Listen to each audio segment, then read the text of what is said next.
Përshëndetje miq, këtu kam sjell sallat me mish gjeli. Kjo recetë është ideale për këto ditë festash. Nëse u tepëron mishi i gjelit o i pulës, përgatiteni në këtë mënyrë se mi gjithmonë ja vlen.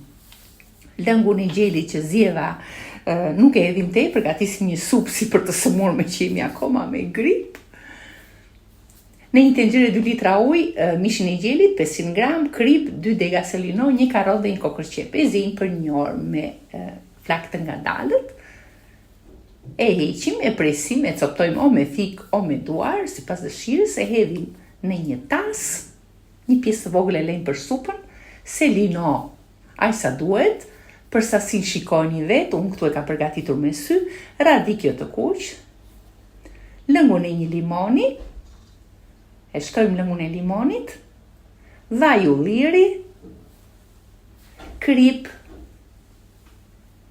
2 thepin hudhër, një grime rende, e përzim mirë dhe heqim një pjesë, me që në familje jo të gjithë ma pëlqen me arra o me bajame, kështu që një pjesë o qaminjan, shtojmë bajamet e arrat, ato që kini, shtojmë djath parmigjan, e spërkasim pak me uthull molle, shtojmë edhe pak ullin, edhe kur thot e liçarash. Vazhdojmë me lëngun e gjelit, e zjem, shtojmë ja 2 duar spinaq të freskët, 2-3 minuta e zjem s'ka nevojë, një kokorveze rafim me lëngun e një limoni, e shtojmë në tenxhere, e bluajmë me mikser, shtojmë dhe pak mish nga mishi që laminjan dhe kemi gati, pak vaj ullir me paprika.